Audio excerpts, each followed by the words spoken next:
She put a pot on she hair and gone. Them a the first one out on the dam. Basket on she head, bucket in each hand. Hold up on she frock, I wanna she grandson. To the market, them a go. For the morning, the day is dawning. For cock-a-crow to give the villagers a warning. Rise and shine, the birds them a sing. All animal take turn as them join in the waking. Cock-a-crow, dog-a-bark, donkey bray, horse and they even duck-a-quack. Cock-a-crow, dog-a-bark, donkey bray, horse and they even duck-a-quack. Come and hear this sweet story that tell the people about life in the country. All day a back down, me now a come home. The naga jackass yard for fetch the load.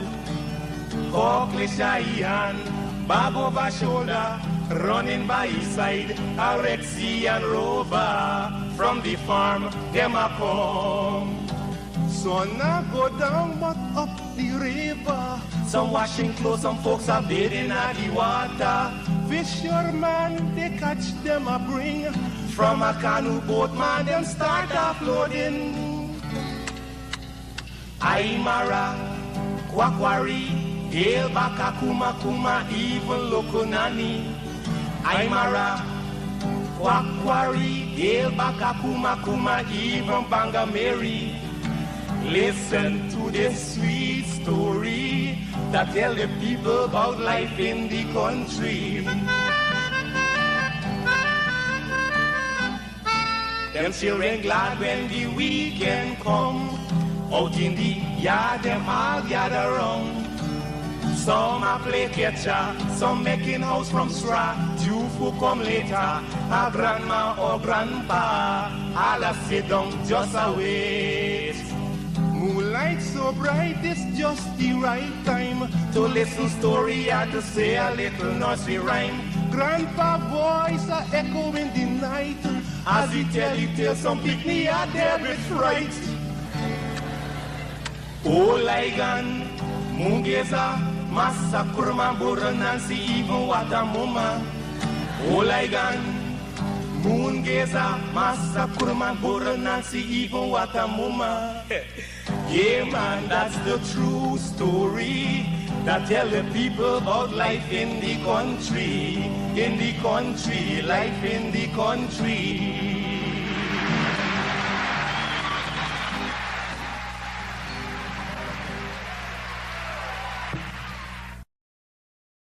The ditty we used to torment our teachers with when we were kids goes something like this. Onward, upward, Mary had a go. Day by day she tied it to a rope, till at length they got past the rope, and Miss Mary had to run behind it. We had a lot of fun with that, but do you actually know how beautiful these words are? Here's the Song of Guyana's Children by W. Hawley Bryant.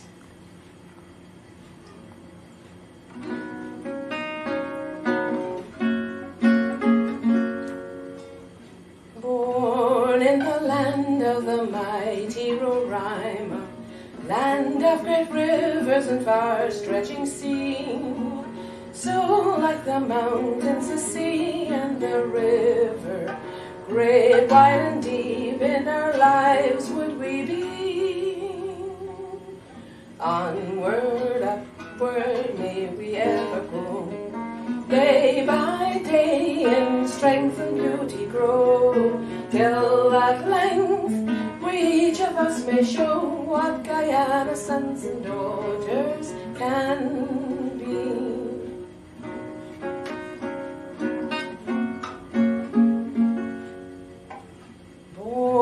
In the land of Kaijur, shining splendor, land of the palm tree, the croton and fern, we would possess all the virtues and graces, we all the glory of goodness would learn.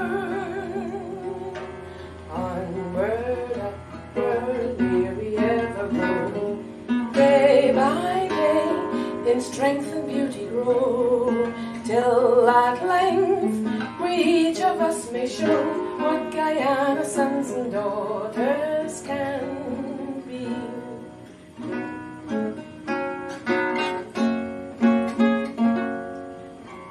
Born in the land where men sought El Dorado, land of the diamond and bright shining gold, we would build up by our faith, love, and labor God's golden city, which never grows old.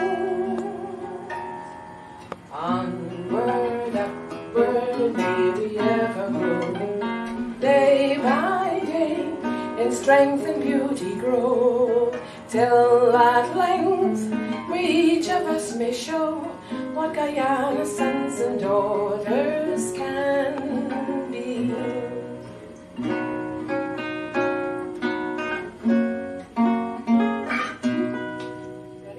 Happy Independence Day, Guyana!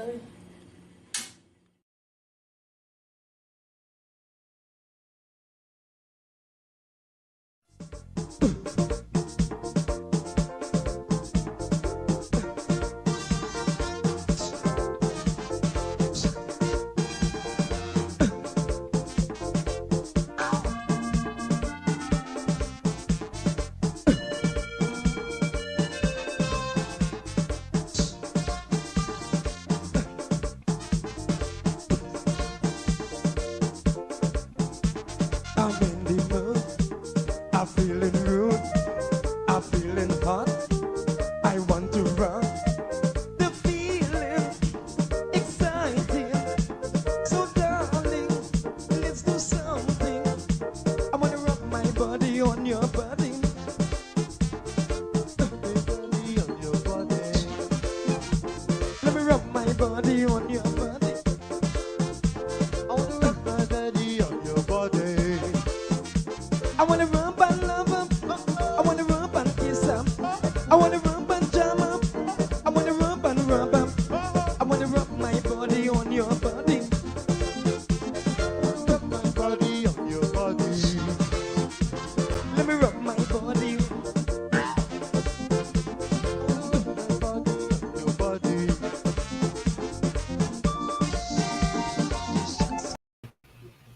All right. Hey, guess what? Good afternoon. It's just 2 minutes to 1 o'clock in the Eastern Standard Time. That is 2 minutes to 1 o'clock. It's a different time out in the UK. And we do see, I know it's an impromptu something. Some of you may wonder whether this is live, whether it's actually a live something or it's a playback. It is live. And, I just decided to be casual with you guys today. You know what I mean? Terry Weeks and others, good afternoon. Thank you guys so much for joining us, because I noticed they have I noticed that they have a lot of the regular listeners, right? The regular listeners. As soon as they get a ping, they tune right in, and I appreciate that. Don't get me wrong. I'm not speaking out against that, just not. I'm just saying that I appreciate it. I've noticed some of you, and if I do call the names, it's going to take a long time for me to call out all of your names. So don't get jealous because I call one set of names and I don't call the others. So let me take time out to say hi to Karine Clark. Hope I'm pronouncing your name correctly. Karine Clark. Then you have Charlene Deuce It. If I can't pronounce this name, seriously, if I can't pronounce this name, do you think Irfan Ali can pronounce it? Let's try it now. Charlene Deuce It. It's midday. It's midday, right? And we just want to find out some things that's happening in Guyana, maybe some other parts of the world as well. But our focus is in Guyana. And it's a lot and lots and lots and lots of problems in that country. Notice I don't like to recognize people who don't have photograph, but I'll show some degree of appreciation to Stan Bourne. Stan Bourne. I don't know if he is related to the Bournes out on Quarantine Village, number 35 Village on the Quarantine. Some very disgusting young men. One of them, I know one of them very well. One of the Bournes, Leroy Bournes. He is way older than I am, about quite a lot of years, and I caught up with him in nursery school at somewhere there on the Quarantine 35 Village. Sorry, I caught up with him in Prep A at Wellington Park Primary School. Some relatives of mine who came 15 years later caught up with him at the same primary school, Prep A, not as a teacher, but as a student. He got left back for about 15 years. So if you're part of those Bournes, you guys have a history, man, a good history. But on a serious note, nice to have you tune in, Stan Bourne, all of you. Debbie Gibbs, Sean. I got to talk about Sean for a second. Hi, Shelley.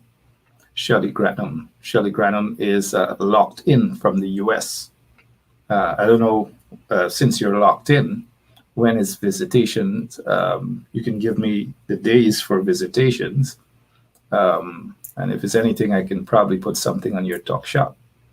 Because you did, oh, you mean locked in, meaning you're tuned in from New York City. I spent too long in Camp Street, man. So for me, everything when you say locked in, only one thing comes to mind. So do forgive me, Shelley. But thank you for being locked in. Here's it. I gotta drink me some off of Red Bull, and I got some things I want to discuss with you guys, and hopefully I should be joined by another individual, but I am Shelley Granum. Good to see you. We have another guy, this guy disgusting, bad. Vance Valadim. I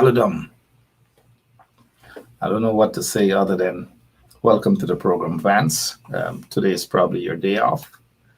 Before it gets cold, we have to take a nice cold Mackerson, right? Good to see you. Vance Valadim.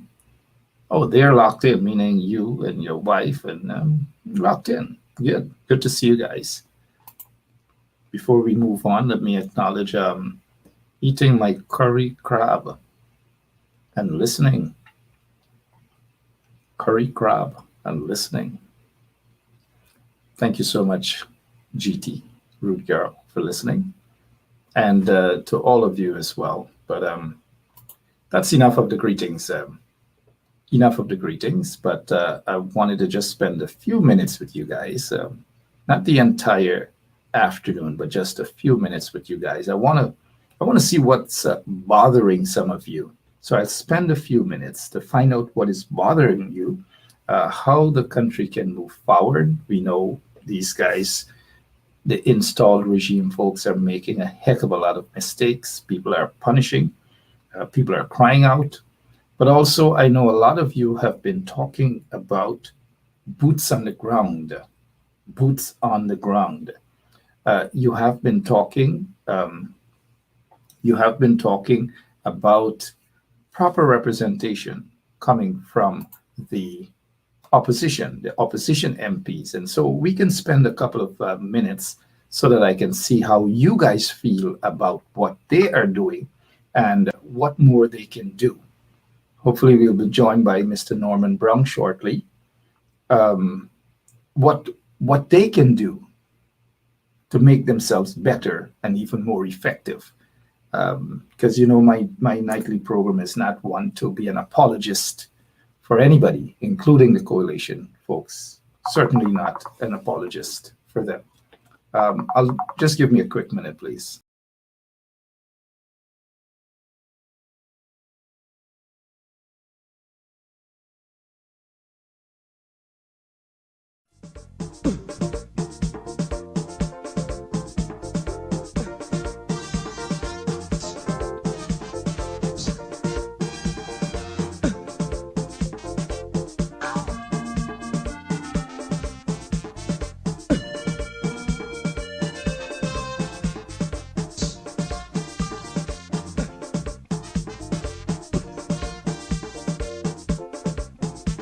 I'm in the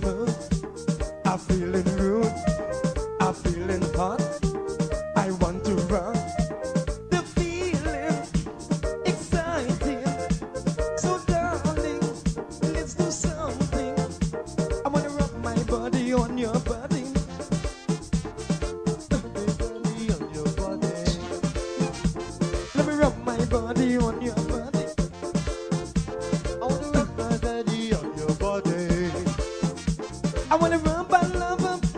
I wanna rub and kiss 'em. I wanna rub and jam 'em. I wanna rub and rub 'em. I wanna rub my body on your body. Rub my body on your body. Let me rub my body. Rub my body on your body.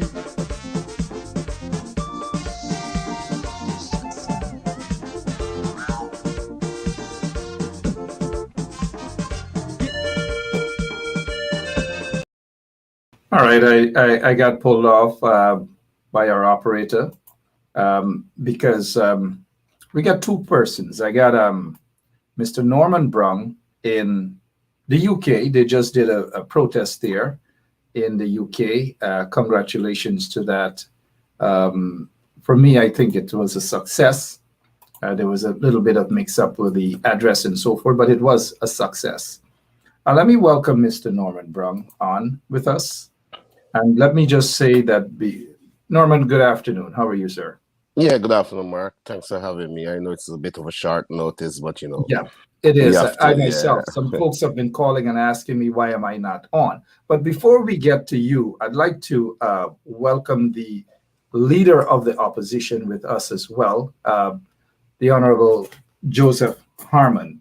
Mr. Harmon, good afternoon and welcome to our midday program. Good afternoon, Mark. And, good afternoon, Norman.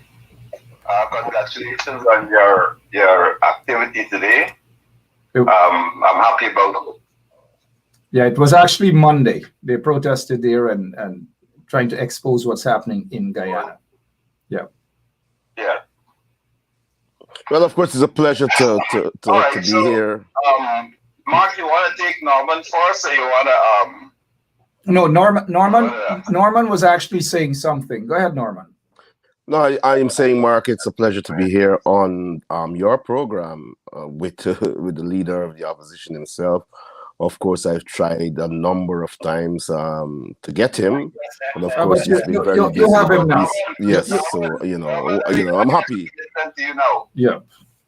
Right? Let me make a commitment to you now. Within the next week, I will, whatever is the time your program is, within the next week I will be on. I apologize for any previous infraction, any previous inability to meet with your timing. But I'll certainly do that. All right. I want to make that commitment to you publicly. So, Mr. Harmon, I know you just have a couple of minutes. You know, recently, Jack Dave visited Ghana, and he was practically all over the place taking photos and so on. And so my question was basically, I know that I've heard that the opposition leader said that he was in Ghana. We had no reason to disbelieve that. However, we didn't see any photograph or whatever. But this is what I found this morning. Guyanese opposition leader Joseph Harmon visits Ghana.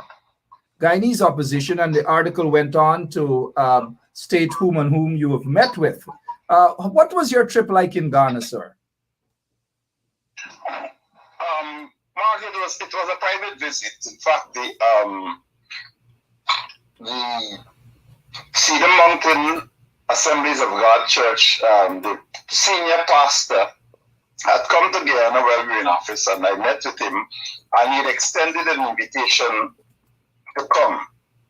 In fact, it was the occasion of his 50th birthday, and so they invited me to be part of those activities and to speak at a forum. So basically, it was a private invitation. But I utilized the opportunity of meeting with a broad cross-section of people in Ghana, including persons within the government, the ruling administration, the opposition leader, in fact, who was a former president. I met with him. I met some of his senior members of parliament. I met with the chief imam of Ghana, and several other persons who are in high offices in the business sector, as well as persons who are part of the Ashanti Kingdom. As you know, I think that is basically trace our roots. That is where it actually goes back to. And so I had that opportunity of visiting there, of visiting the they call it, it's called the Cape Castle. This is basically one of the dungeons where they kept the slaves before they actually shipped them off into the Caribbean. It was a very, very moving experience. There's a place called the Door of No Return. This is where actually when you leave there, you actually went onto the ships, that is the slaves, and they were sent to Jamaica, Barbados, Trinidad, Suriname, Guyana, and eventually most of them ended up in Brazil. So how would you? But that was yeah, a very moving experience. Moving indeed.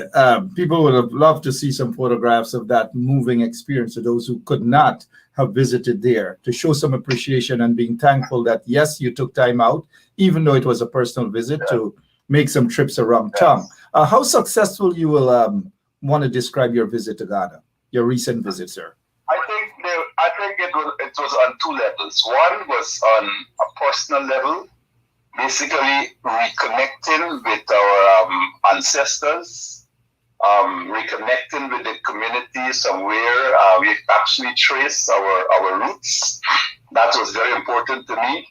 Reconnecting with the churches in Ghana and understanding the size of these churches and the way in which they deal with the pastorship. That was very, very important. But I think key to it was the fact the kingdoms that still exist in Ghana, the Ashanti Kingdom, and that is one that is a very massive kingdom. And so you find what is happening is that you have a relationship between the government, the executive government, and these kingdoms that are part of the state of Ghana. And sometimes when you look at it from the outside, you really cannot fully appreciate the connection between these institutions. They're very powerful institutions. And I had the opportunity of actually seeing how that functions. Meeting with there are several kings in there in Ghana itself, meeting with some of them. And I think it was a really rewarding experience at a personal level. At a political level, I think we were able to reestablish connections with some of the political parties that were led by Nkrumah. And so when I heard that Jackie would have gone there and basically berated Forbes Burnham, berated the PNC at a place where people actually revered Forbes Burnham, I thought it was a bit of a cheek on his part to actually go there and to basically say to the world that Burnham was a rigger, the PNC did this, the PNC did that, and all of that. And why did he choose to go there to do it? I am preparing a response to it. In fact, some folks are helping me with it, and they've already completed a first draft. And we're going to send it around the world. We're going to have it published also in Ghana. Just as he went on the radio station, we're going to get on the radio stations, we're going to get in the newspapers, we'll get on the blogs and so on, so they can understand that Jagdu is a farce. Well, I tell you what, Mr. Harmon. I'll tell you what. Were I next to you on that visit in Ghana, I would have suggested that you go on some radio shows to talk about the situation in Ghana. Some television programs probably would have done things a little bit different. But Jagdu is obviously spreading the propaganda. His propaganda. His visit was at the level of official state.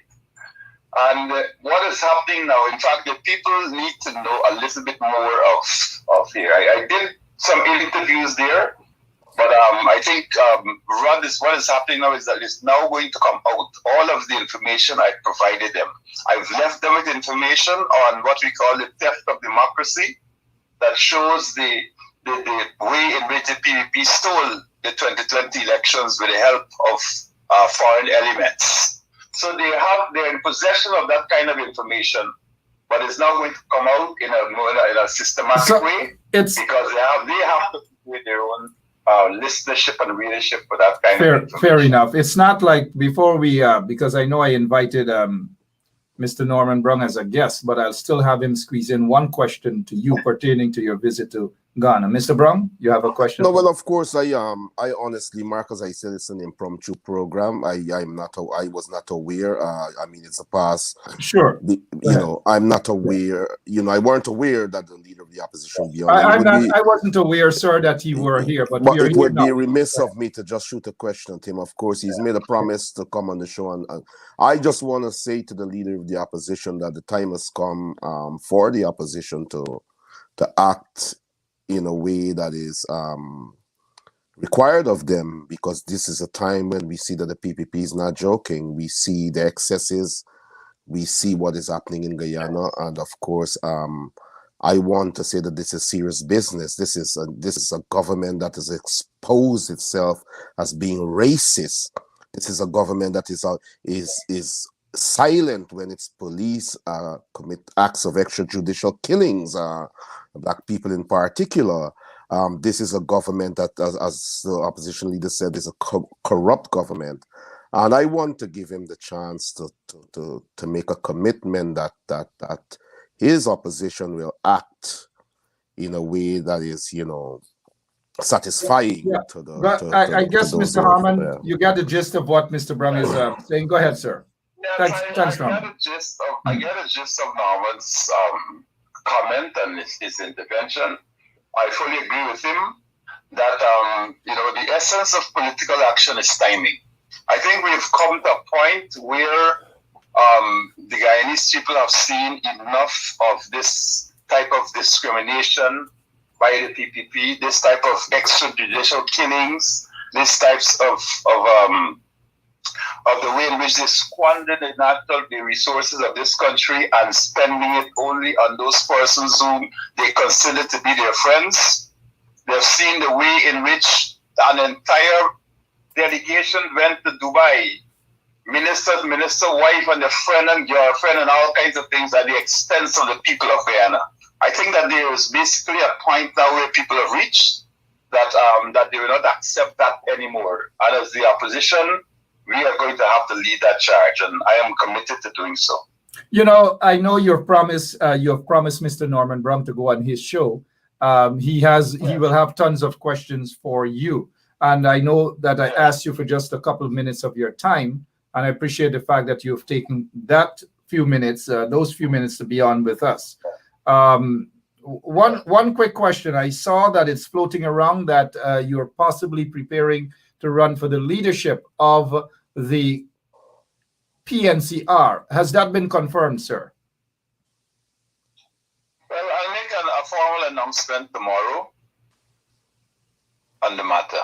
Oh, you will make a formal announcement, but if I were to put my ear closer to the speaker of my phone for you to just whisper to me, and Norman, you'll get a positive reaction. Mr. Harmon, thank you so much for your time. I know it's an impromptu. You also owe me a longer interview, so hopefully sometime soon in the future, sir. Yes. Okay. Thank you. Thank you so much. All right. All right. Thank you. Thanks.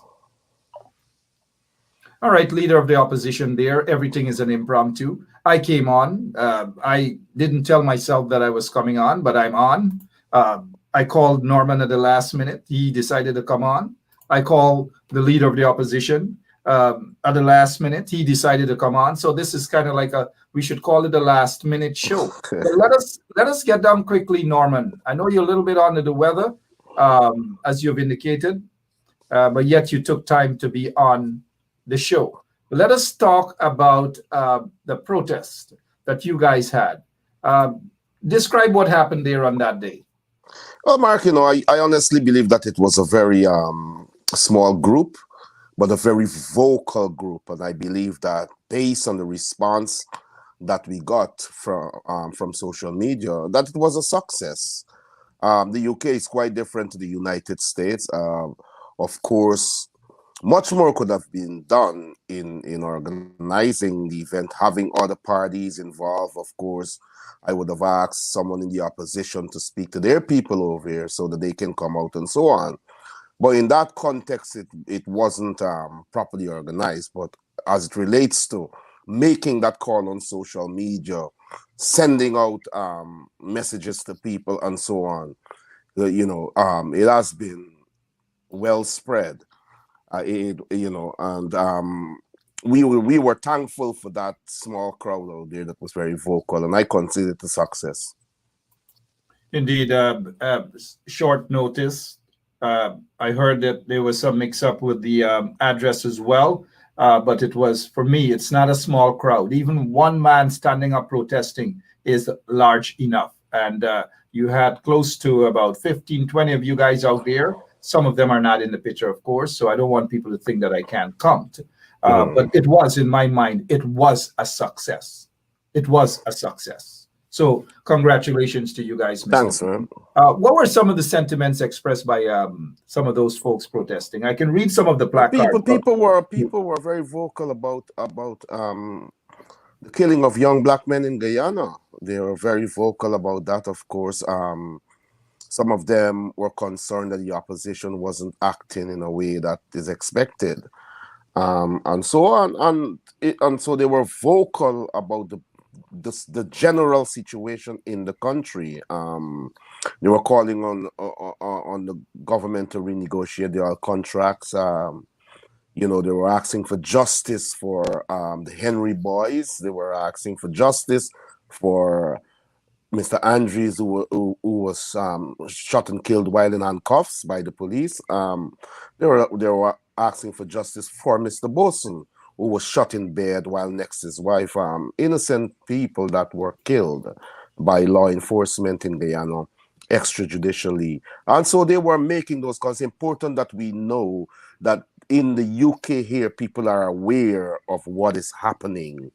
And this is just the first of a series of protests, Mark. This is just the first. And by the end of next month, we will be having something hopefully really bigger and more impacting. I know you guys well, because there are lots of people out there in the UK who want to go out and to protest and to have their voices heard, because things are not regular in Guyana at all. Lots and lots of problems. Let me apologize to you that for making it appear as though I didn't want for the questioning of Mr. Joseph Harmon. I know you have your show. Whenever he goes on your show, no. It had nothing to do with my show. I thought that if I knew that there was a show with us together, I know this is impromptu and so on. I'm just saying. Then I would have engaged the leader of the opposition, but I didn't want to. I'm just basically saying that yes, and even impromptu interviews, we just make it look as though it's not impromptu. We get straight to the point. But I know you will have him on your show. I just wanted to clear this Ghana situation up, because I myself have tons of questions for Mr. Joseph Harmon, but I just thought that today, this few minutes that we're on, is to ask about his trip to Ghana and have him describe that. But the thing, Mark, many Guyanese did not even know that the leader of the opposition went to Ghana. That is the thing. True. I learned that very late, based on what was happening in Guyana and questioning where the leader of the opposition was, and it was brought to my attention that he was in Ghana, and I don't want to, as I said, the leader of the opposition was on here, and I don't want to say anything controversial at the moment or anything, and so but I wasn't aware until I queried from some in the opposition, and then I was told that he was over there for personal reasons. Yeah, but even though for personal reason or not, I still do believe that Mr. Harmon should have taken more advantage of his visit in Ghana, circulate photographs, just like he's talking about some of the places that he visited. It doesn't take much to snap a quick photo with a camera. You can be, last year or the year before, I was in China and several parts of China, and I had my little small phone and photographs. The point I'm making is not that I went to China, but you can take your camera and snap photographs. No, but right? Mark, but the information I got from inside sources, that the leader of the opposition was there, um, because of health reasons. And if it were so, One of the then things sometimes inside sources and inside information. yeah, When exactly. I'm just saying the the leader of sources. the opposition was on the show, he just said exactly why he visited. He was invited, he went, and it was a private visit. So I'm not going to be too bothered by the inside sources and somebody. Yeah. Right? But Mr. Brown, what is your take? At times when you and I talk, and we have been talking for years now, we have been working for years now. Sometimes it may appear that we disagree at times, but we respectfully No, we're not. disagree, right? No. How do you feel, Mr. Brown, about this? Jack Dale standing, taking a photo next to the man who led Ghana to its independence. How do you feel about this? It's a form of desecration, Mark. It's a form of desecration. I have to make this pellucid. To go to the extent for a racist, and I want to say this on your program, for a racist that hates African Guyanese, and I'm saying this is Norman Brown saying this, for a racist that hates, that presided for 13 plus years, 12 plus years as president over the slaughter, the murders, the extrajudicial killings of young black men without turning an eye, without batting an eye or turning a finger. This man, Mr. Jagdeo, this same man, Mark Benchop, that took you away from your family. You were a role model. You were an activist. So when you walk out there, young people admired you, the way you dressed, the way you carried yourself.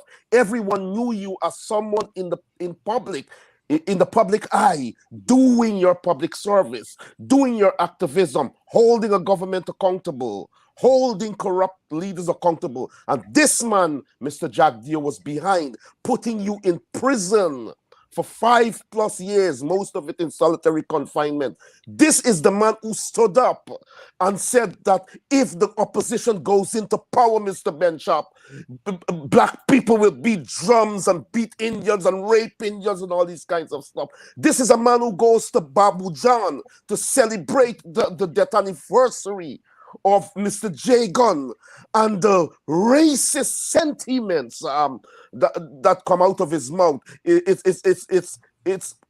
terrible. And so going to Ghana, taking this political dishonesty in the context of saying that everything is okay with black people in Guyana and that government, and everything is okay with this government recognizing black people. I'm saying to the world today, as an activist that knows Mr. Jagdeo personally, that understands that government past and present, that they are racist. Their supporters, majority of their supporters are racist. They call for the slaughter, the murders of black people. They show no sympathy when young black men are killed by the police. Just go on social media. As Mr. Jagdeo ever said to those supporters, please temper what you say. This doesn't look good as supporters of our party. But now they're looking for support, international support, and support from Guyanese as a whole. They're running around trying to shake black people's hand around the world, but we will expose these things, because Ghana must understand that black people reject that government. That government is rejected by black people in Guyana. Ghana must understand that children of Ghana, right, in Guyana, are being murdered, being pressured by this government, being sidelined out of the economic pie, and so on. And black people are treated like nothing. And I know we are from West Africa and those places, and we're very close in our hearts to Ghana and so on. And so the Ghana must understand, the people of Ghana must understand that this man, when he goes there, it is for photo opportunity. It's to play politics, to show the opposition, I am getting mileage, look what I'm doing. To show the Guyanese people, but it is all under a pretext. He's a racist, he's wicked, he will never be respected by us, he will never be loved by us, and it's a desecration of those great monuments. monuments that he's going standing before and under. I wish it falls on his head. I wish it falls on his head. Thank you. Yeah, thank you, Mr. Norman Brung. Always passionate about, and that is why I specifically asked you that question. How do you feel? Because many of us who know Bharat Jagdeo, and we would know that he doesn't mean what he has done there, that he is, based on his presidency, hundreds of young, mainly black young men were murdered, were slaughtered under his presidency. Lots of them were tortured. He had no respect for the foreign service. In fact, there was just one, I believe, if at all, one low-level black person who was posted overseas as ambassador. It was pointed out by Agda. Agda brought it to the attention, and that's to the credit of Agda and other folks like Lincoln Lewis. And then after Freddie Kissoon decided to take the lawsuit, Freddie got all of those information from Agda and Lincoln Lewis and others. So this is not to discredit what Mr. Kissoon did, but it's just to show where he got his information from. But I also, Mr. Brown, I feel a way listening or watching Bharat Jagdeo talk about this supposed harmonious relationship between his regime and persons of the African community. That is not so at all. It is no respect. He may have a couple of those individuals by his side, black folks that he may have shown to the president of Ghana to say that they are all about unity and whatever. That is not the case at all. But I myself, Mr. Brown, I am deeply offended. But can we blame Jagdeo for what he's doing? Well, in terms of the photo op. Well, I can't blame him. Mr. Jagdeo, of course, as I have said before, Mr. Jagdeo is being allowed to get away with all these things at home and now abroad because there is no strong opposition. There is no. If you read G.K. Lal's article in the Kaichor News today, I would urge people to read it. I would really urge people. It is a letter to the column, to the editor. Yeah. And I want to say that the opposition, it appears as non-existent, and you know, these things, it's funny that these things are going unchecked at the moment. That Mr. Jagdeo is allowed to stand under the statue of Nkrumah, and there is no opposition groups over there protesting, calling out, seizing the opportunity and the moment to say to the world, this is our view, and so on. And this is how countries operate when they're dealing with dictatorships and so on. Somebody would have turned up there and done something, you know, and so that people can understand, and people look for that kind of sensationalism. But of course, when they would have seen the reaction of those people, then they would check further to say, well, maybe, you know, there's another side to this story. You know, though, Mr. Brung, I'm a little bit disappointed, though, in the fact that the opposition leader, Mr. Harman, visited Ghana and for the most part remained quiet. In politics, sometimes optics are very important. To take a couple of photographs to say that as opposition leader, I am here in Ghana, of course, on a private visit, but I am still the opposition leader. And so regardless of whether it is private or not, meeting with the opposition leader of Ghana is not private. It becomes politics, right? So play the optics as well. Take some photographs, meet some people. I know some Guyanese who live in Ghana. I know some Guyanese who do business in Ghana. And I do believe that in the event Mr. Harman didn't do that, he should have done that. Meet some Guyanese there, take some photographs, and send it to his PR team if he has one of those. Well, let me, if you will permit me to respond, and I'll give my view. You know, I mean, let me just give my personal view based on what my research was, based on my activity during that time, and so on. When we heard that the leader of the opposition was out of the country, no one, when I checked, no one seemed to know where he was, and the first information I got from inside was that the leader was not well, and I felt that if he weren't well, regardless of what differences, you know, public differences we have or political differences we have, you have to look at people's health, and you have to understand that sometimes they need that sort of privacy, sometimes they need, you know, that time to get help. And so I heard that he had to fly to Ghana last minute because of a problem. You know, Mr. Brown, a lot of things. But let me, you need to allow me to finish, though, Mark. One second. All I'm saying is that we're going to hear things. But I'm coming to the point. I'm coming to your point in where you said you should have taken some photos. You should have done. I'm coming to that. Yeah, but what I'm saying is we don't want to go on with what who heard or who said this and who. Mr. Harmon was here just now. He mentioned nothing about going there on medical. I didn't venture off to ask him anything about that. He said what he said. I just want us to move on away from what somebody may have said. And look, let me say this publicly. But Mark, we base our stuff on information. You can't say it to me on your program my sources. If I'm what I'm saying is, you shouldn't say that. All I'm saying to you, Mr. Brown, is we have other stuff to discuss. Yes, other than what somebody said about Harmon's health. Mr. Harmon was just here.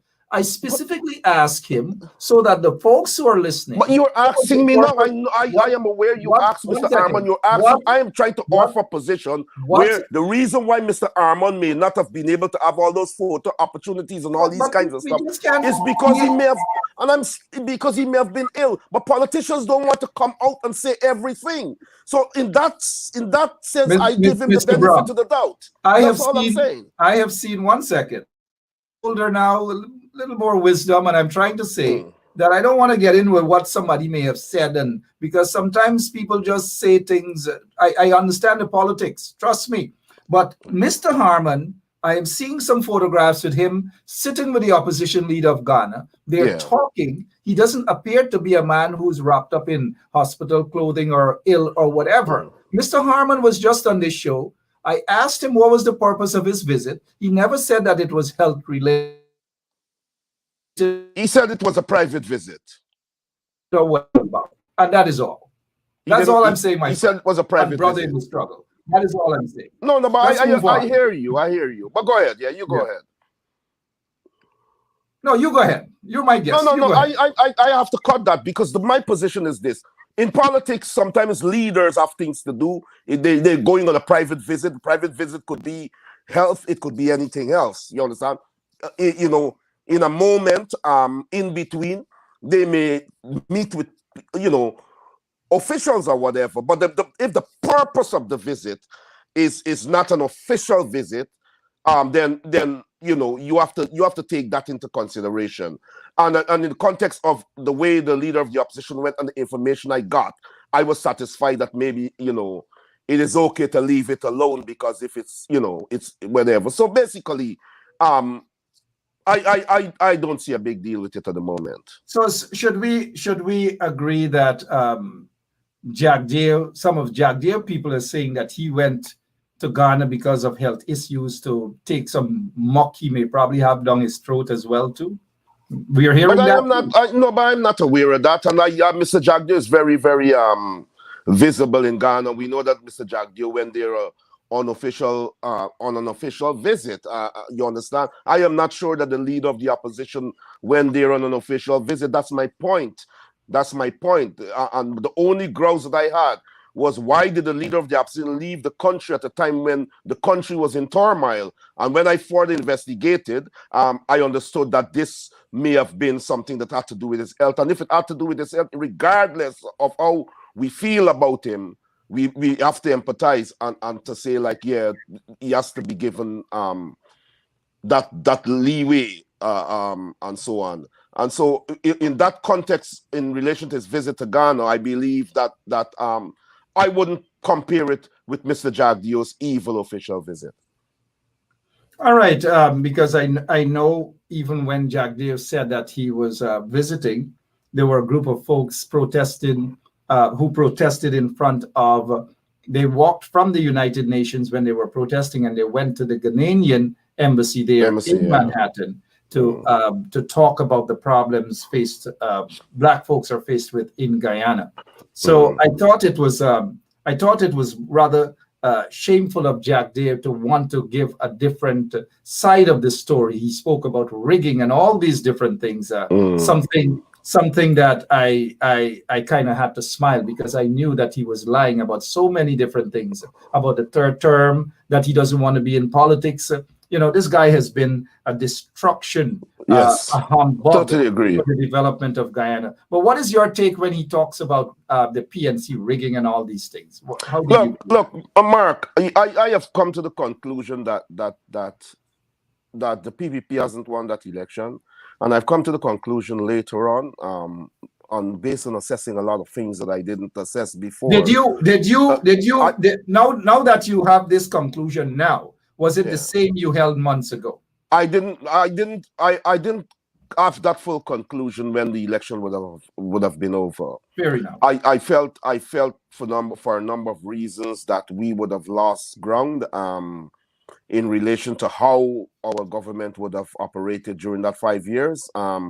And I felt a number of things. But then getting to understand and doing my research and speaking to people, and I'm talking about people at home and abroad and people in certain positions, I have come to the conclusion that there has been international interference for a particular reason.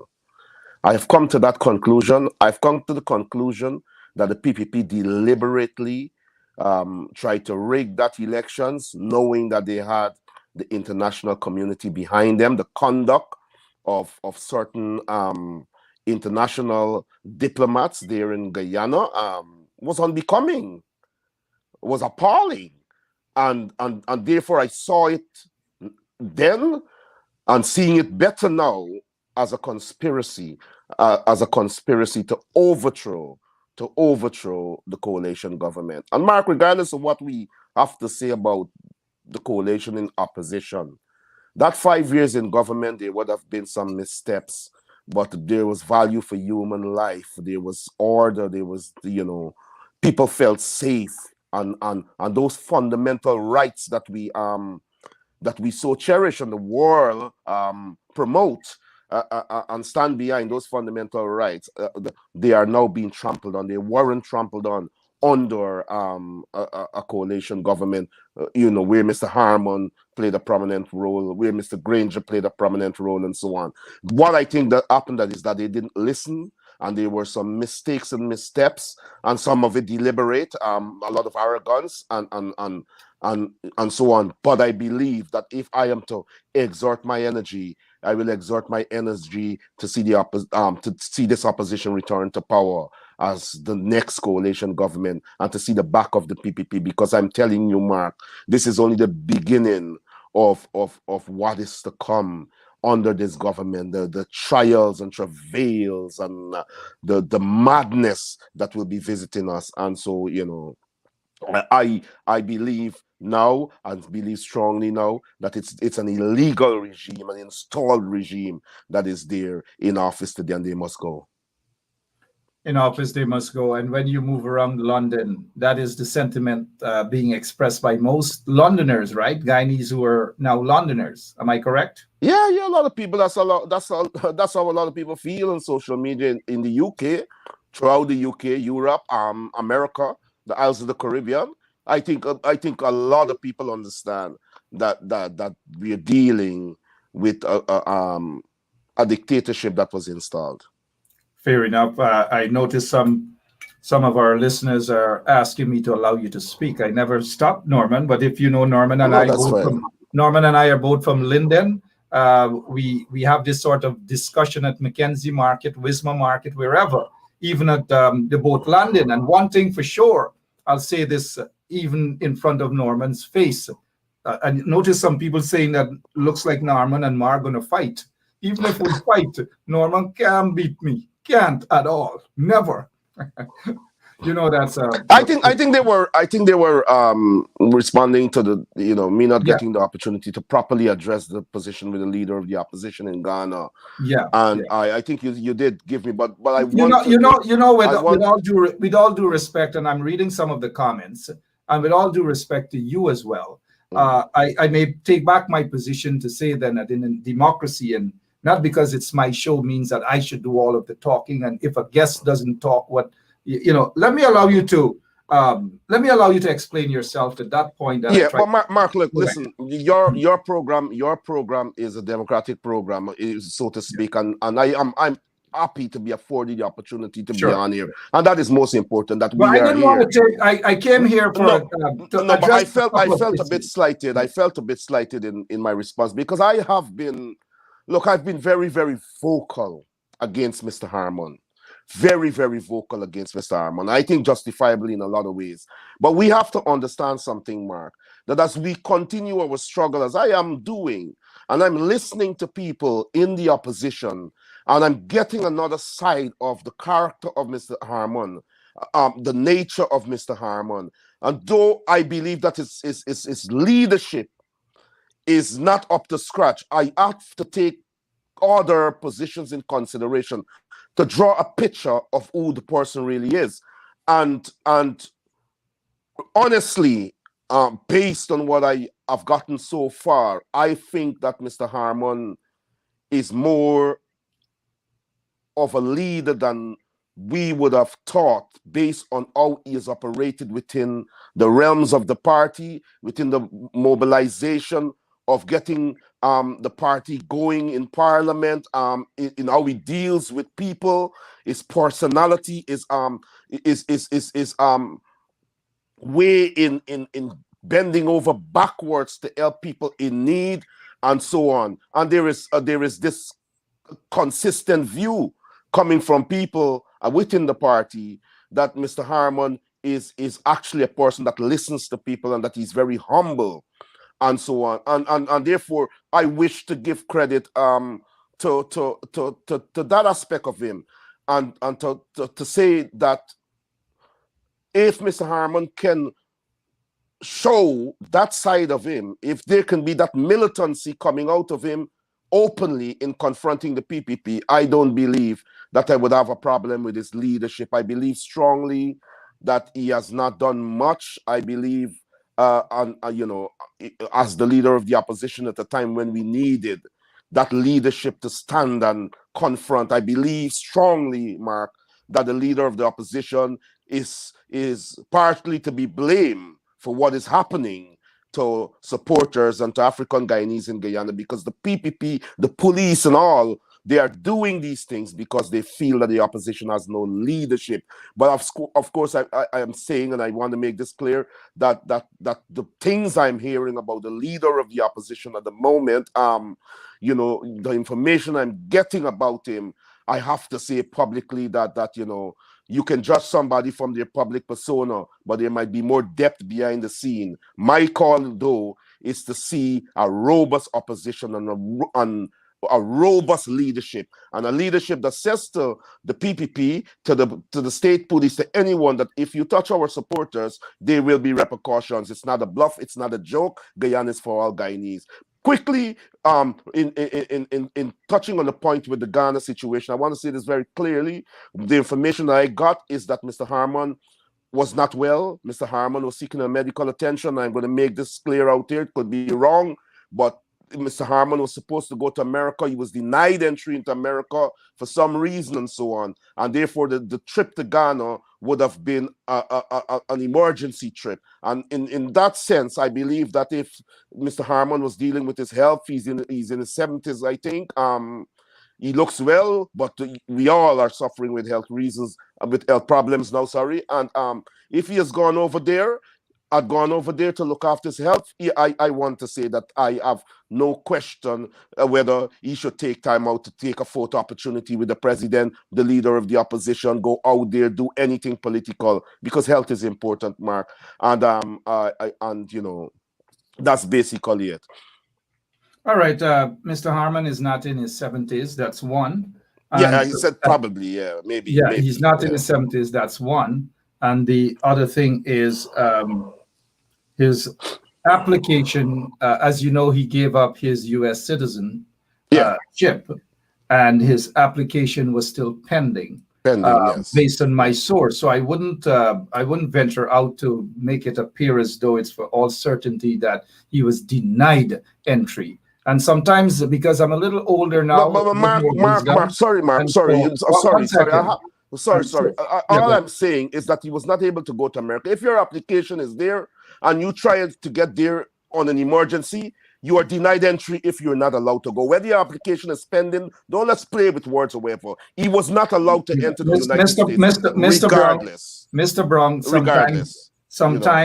sometimes if someone's application is pending, that person cannot be described, status cannot be described as denied. And so we've got to be very careful with what information we go out there. I get information every single day, but not because I get information, I must run with information like that. We must be able to strain But it. I am not saying that, but Mark, I don't want the viewers to believe that I'm slighting Mr. Armand. The way I'm speaking, I'm saying to you that if this is the leader of the opposition, his application is pending. He's the leader of the opposition of an oil-rich country.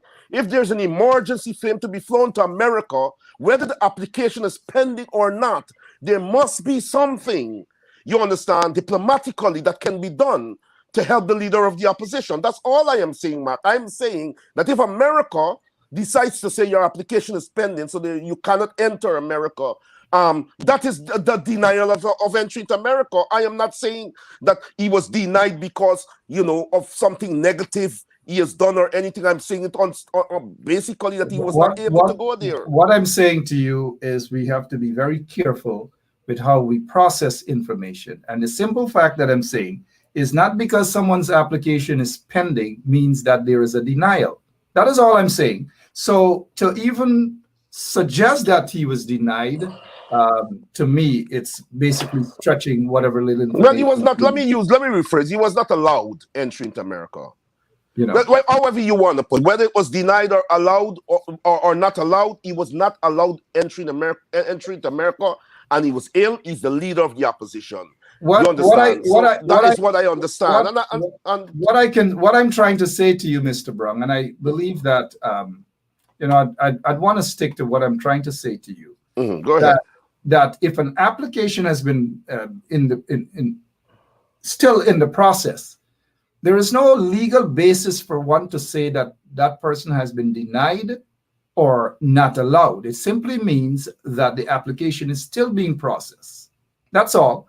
And after process of that application, they will come to a conclusion. So that is all I'm saying about that. Well, yeah, I hear you. Don't let's keep on that. My position is very clear on what I'm saying, and so don't let's there's no need to harp over that. Your application is processing, so you approach the U.S. to fly there because of an emergency for health issues. Of course, you know that your application is being processed, but you need urgent attention, medical attention, and you approach. And once you approach, then of course I believe that you weren't allowed. Because take for example, there are quite a few officials of the PPP whose visas were revoked. They were not processed; they were revoked. And so there's a difference. And those are, say for example, Irfan Ali. He was actually denied entry into Canada. And he is sitting there, quote unquote, as what he's sitting there in that presidential seat. He was denied entry. There's a big difference with being denied entry and your application has not processed. Well, Mark, as I said, I understand that. I understand that sort of bureaucracy. I'm saying to you all, I'm making it clear. When I use the term denied, it doesn't mean in terms of an application being processed and it cannot be considered that way or whatever. That is why I said, let me change it to being not allowed. Because regardless of what the status of your application is, if it's an issue of emergency and a request would have been made, and that request, and you were told, sorry, Mr. Benchop, your application is still processing, so there's no way, whatever, to me, you are denied because a request has been made. But as I said, let's move on from this, because I've been denied entry into the US in August, and I don't see it as a big deal. I don't see it as anything negative, really, the term denied and so on, but let's move on, and let's, Yes, honestly, let's move on. It's 56 minutes after 1 o'clock. Mr. Norman Brung here with us. We see some of the trenchees are are smiling, and that is why I just want to be careful with what I say, because there's a difference, legal difference with processing and denial and not allowed and so forth. But we'll move on, as Mr. Brung has asked that we move on.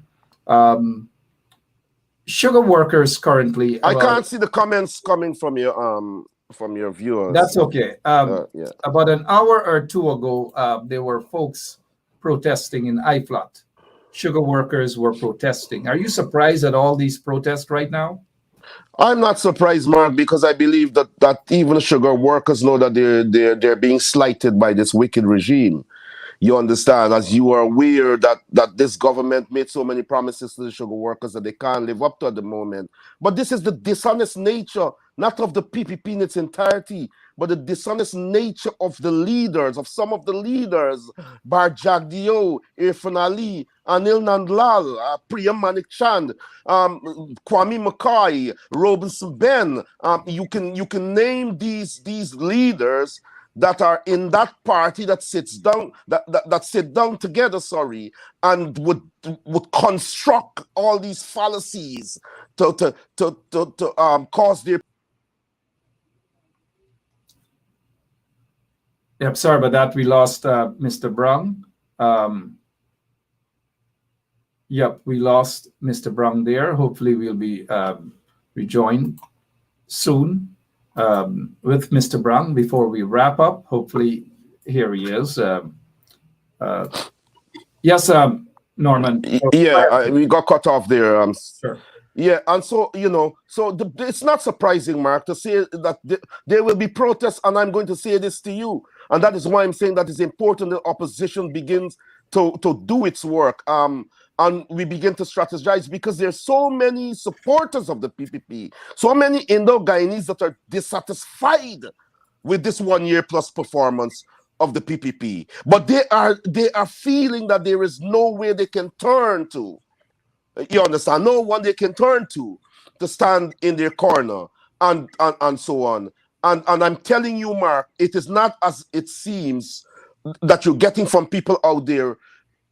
Guyana is now realizing that with the oil wealth, with all that we have, there is need for unity, there is need for accountability, there's need for people to say, regardless of whether we support a party or not, let us expose corruption, because that corruption is affecting our country, is affecting our children. Mark, under this PPP government, on your program, you have to give credit to your program, to 107.1 FM Benchop Show, Benchop Radio. Look what is happening in our hospitals. Look at this COVID situation. Look at people's families dying in hospital because there is no sort of up-to-date equipment, modern equipment, simple things that are needed, essential things that are needed to keep people alive are not there. People are dying in hospital because this government doesn't really care, Mark. You understand what I'm saying? Barra Jagdio, Frank Anthony, Dr. Leslie Ramsamy, these people do not care.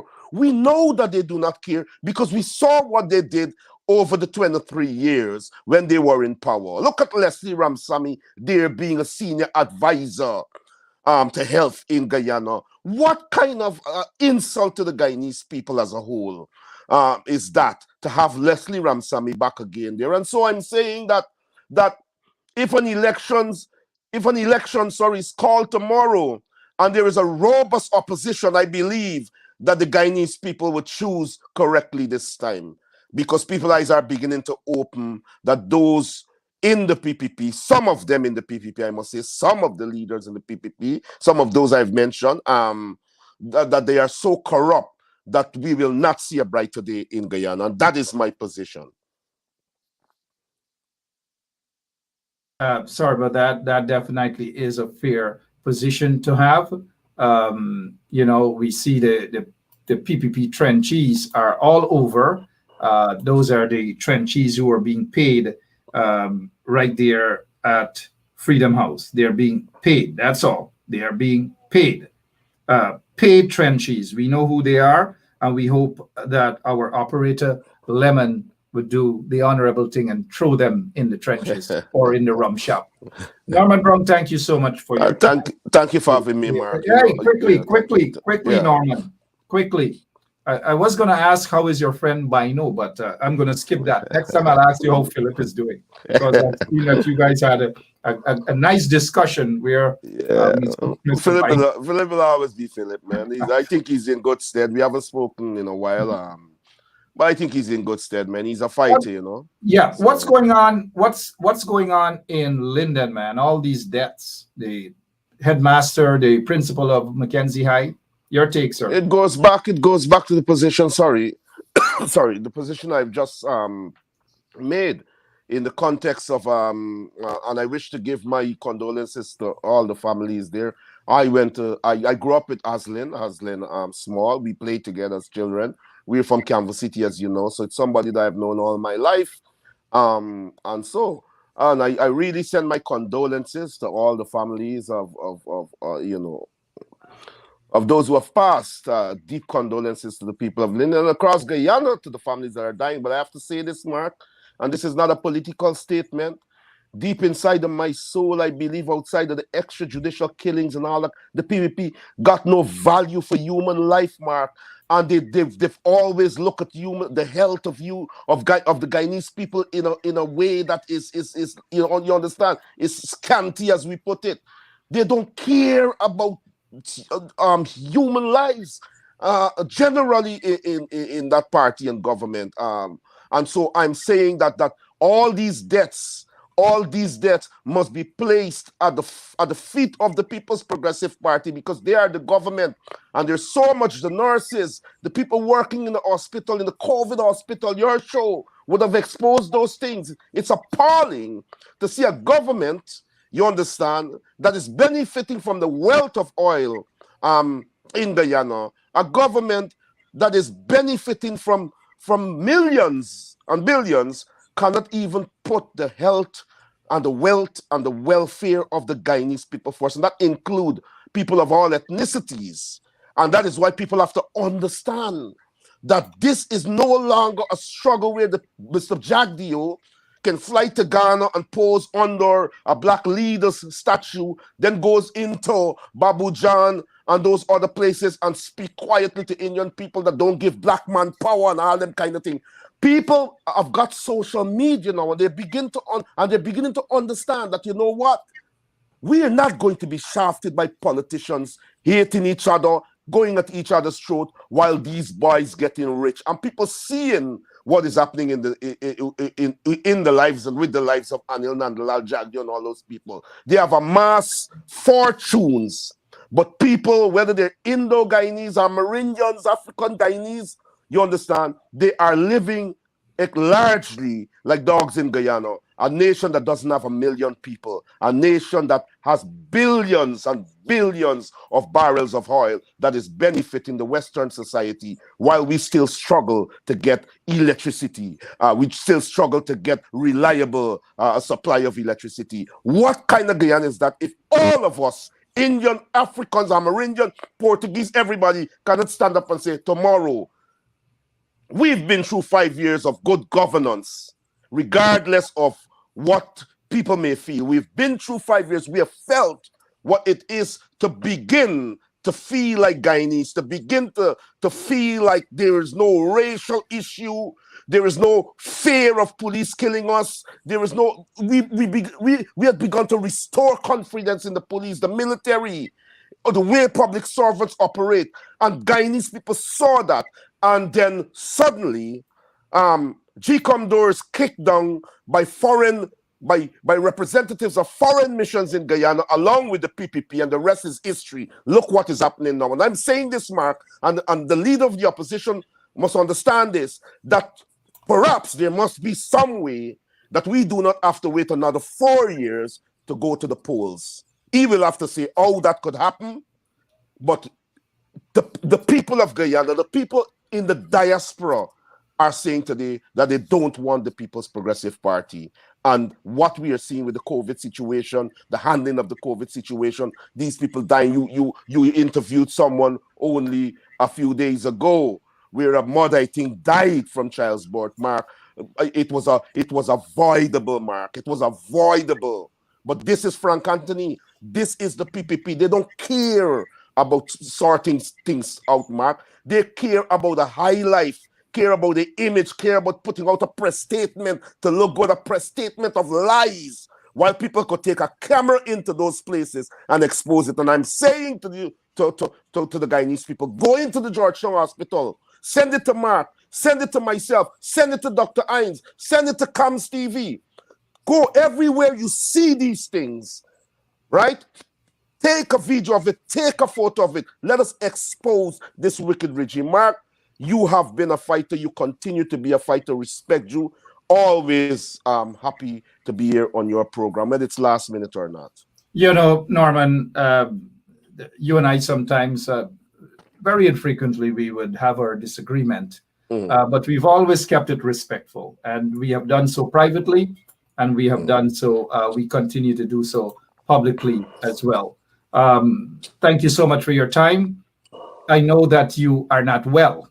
Yeah, I'm actually sweating now. I'm getting fever at the moment. I was being facetious when I'm no, but honestly, I am not well. I've been with the flu for 2 nights. I don't think it's COVID. I don't think it's COVID, but it's a case of a bad flu.